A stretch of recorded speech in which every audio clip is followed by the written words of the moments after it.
Okey, inflasi adalah peningkatan dalam tingkat harga umum secara menyeluruh dan berterusan. Okey, kenapa tingkat harga umum meningkat? Ada 3 keadaan yang menyebabkan tingkat harga umum meningkat, iaitu yang pertama disebabkan oleh tarikan permintaan, yang kedua disebabkan oleh tolakan kos dan yang ketiga disebabkan oleh harga barang yang diimport. Okey, jadi kita tengok yang pertama, tarikan permintaan berlaku apabila kenaikan dalam permintaan agregat semasa ekonomi telah menghampiri ataupun mencapai GDP. Dan yang kedua disebabkan oleh kenaikan dalam kos pengeluaran berikutan daripada kenaikan harga faktor-faktor pengeluaran, dan yang ketiga kenaikan harga barang import daripada luar negara. Okey, kita lihat inflasi yang pertama, iaitu inflasi tarikan permintaan. Inflasi ini berlaku disebabkan oleh peningkatan dalam AD pada masa ekonomi menghampiri ataupun dah capai guna tenaga penuh. Okay. Permintaan meningkat tapi penawaran dapat ditambah sedikit sahaja disebabkan oleh ekonomi telah capai guna tenaga penuh ataupun menghampiri guna tenaga penuh.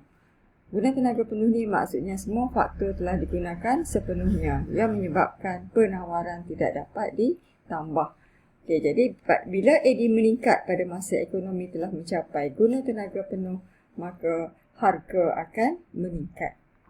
Okay, jadi kita tengok kelok untuk inflasi tarikan permintaan.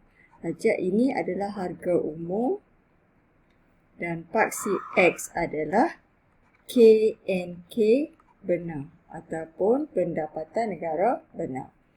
Okey, kelok penawaran agregat adalah mencerun ke atas dari kiri ke kanan yang menunjukkan bahawa apabila tingkat harga umum meningkat, maka pengeluar akan tambahkan penawaran yang menyebabkan penawaran agregat akan meningkat. Sehinggalah pada satu tahap di mana ekonomi telah mencapai guna tenaga penuh dan penawaran tidak dapat ditambah. Okay. So, kelok penawaran akan berbentuk tak ancal sempurna. Sebab apa? Sebab pada masa tu telah capai guna tenaga penuh. Penawaran adalah tetap.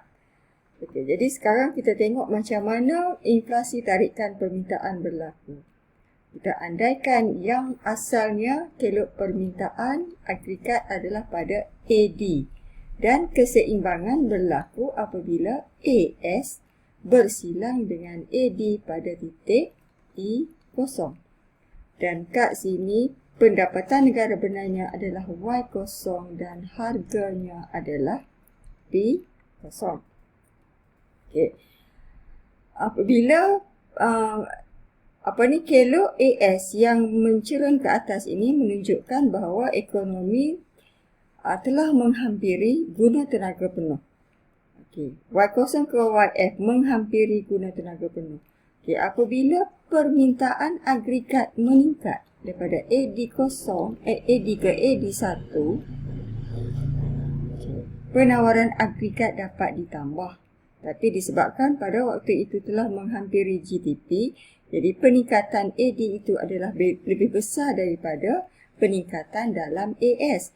Dan ini menyebabkan harga akan meningkat daripada P0 ke P1.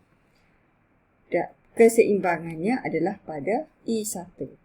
Okey, jika permintaan agregat meningkat lagi pada masa ekonomi telah capai GDP, maka AS tidak dapat ditambah. Jadi, kelok AD meningkat, AD ke AD2, AS tetap. Jadi, keseimbangan baru akan berlaku di A2 dan kita tengok harga telah naik dengan banyak daripada P1 ke P2. Maka pada masa ini berlakulah inflasi tarikan permintaan. Okey, inflasi tarikan permintaan dah boleh berlaku pada masa ekonomi menghampiri daripada Y0 ke YF. Maksudnya apabila AD meningkat, harga dah meningkat. Dan harga akan meningkat dengan banyak apabila permintaan agregat meningkat pada masa ekonomi telah capai guna tenaga penuh. Okay, so kita tengok yang kedua, inflasi tolakan kos. Inflasi tolakan kos ini berlaku disebabkan oleh peningkatan dalam kos pengeluaran.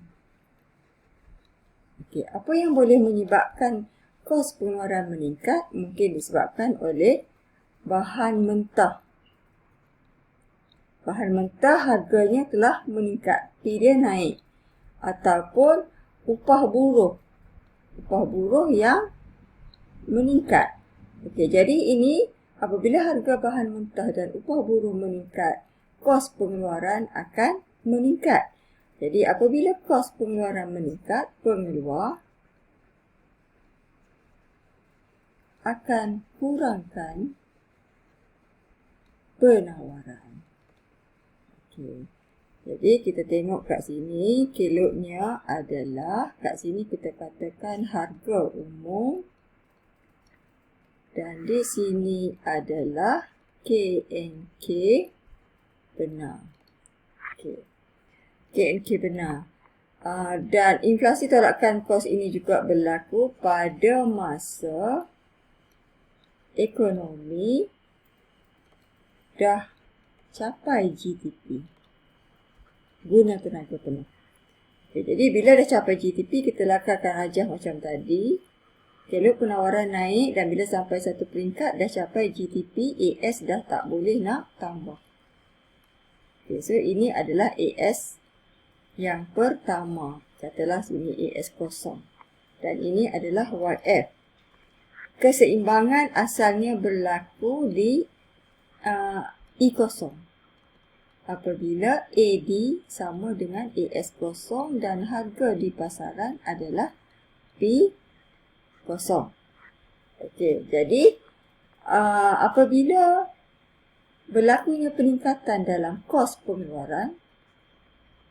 pengeluaran naik, jadi AS akan jatuh. So, kilo AS, kita akan alihkan kilo AS ke kiri. So, daripada sini kita alihkan ke kiri. Pergi ke sini. AS1. Okay, bila kilo penawaran beralih ke kiri, kita tengok keseimbangan baru berlaku di E1 apabila AD bersilang dengan AS1. Dan kita tengok Y dia jatuh. Pendapatan negara benar jatuh dan harga telah naik. Okay. Jadi bila berlakunya peningkatan dalam harga, ini mendorong kesatuan sekerja untuk menuntut kenaikan upah. Sebab kos hidup dah meningkat. Ataupun upah benar sudah jatuh. Okay. P naik, upah benar jatuh. Jadi, kesatuan sekerja tuntut lagi kenaikan upah. Tuntut kenaikan upah. Okey. Bila dia tuntut kenaikan upah, kos akan meningkat lagi. Kos pengeluaran akan meningkat. Okey, bila kos pengeluaran naik lagi, so AS akan dikurangkan lagi oleh pengeluar. So, kita alihkan satu lagi ke kiri lagi. Okey, alihkan ke kiri lagi. Okey, alihkan ke kiri, kita tengok berlaku keseimbangan pada E2 kat sini. So, apa jadi kepada Y? Y jatuh lagi dan harga akan naik lagi kepada P2. Okey, jadi peningkatan dalam harga disebabkan oleh pengurangan dalam AS itu dinamakan sebagai inflasi tolakan kos. Okey, dan yang ketiga kita tengok inflasi di import. Okey, inflasi diimport ini juga disebabkan oleh kos pengeluaran naik. Kenapa kos pengeluaran naik? Sebab harga bahan mentah yang diimport meningkat. So, harga bahan mentah yang diimport meningkat.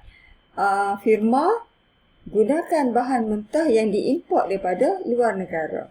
Jika harga bahan mentah itu mahal ataupun meningkat harganya, maka kos pengeluaran juga akan meningkat. Okey, jadi apa kesan dia kepada pengeluaran? So, kita punya penerangan lebih kurang sama dengan inflasi tolakkan kos. Ini KNK benar dan ini adalah harga umum. Okey, cumanya inflasi diimport ini kita tidak buat pada masa guna tenaga penuh. Jadi kilo AD macam ni dan kilo AS macam ni. Mencerun ke atas dari kiri ke kanan, mencerun ke bawah dari kiri ke kanan, dan harga asal dan Y asal adalah P0, Y0. Okey, apabila kos pengeluaran meningkat yang disebabkan oleh harga bahan mentah yang diimport meningkat, maka pengeluar akan kurangkan AS ataupun penawaran dia. Jadi beralih ke kiri. Ke sini. So, ke AS 1. Jadi kita tengok berlaku keseimbangan baru di E1. Y jatuh ke Y1 dan harga naik ke P1. Okay, jadi kita tengok berlakunya peningkatan dalam harga yang menunjukkan telah berlaku inflasi yang diimport. Sebab apa harga naik? Sebab AS berkurang. Kenapa AS berkurang? Sebab kos pengeluaran dia naik disebabkan pengeluar gunakan harga bahan mentah yang diimport yang telah naik harganya. Okey, jadi peningkatan dalam harga bahan mentah yang diimport itu mungkin disebabkan oleh peningkatan dalam harga barang di negara pengeksport ataupun nilai wang kita telah jatuh. Okay, jadi itu adalah 3 jenis inflasi yang terdiri daripada inflasi tarikan permintaan, inflasi tolakkan kos dan inflasi yang diimport.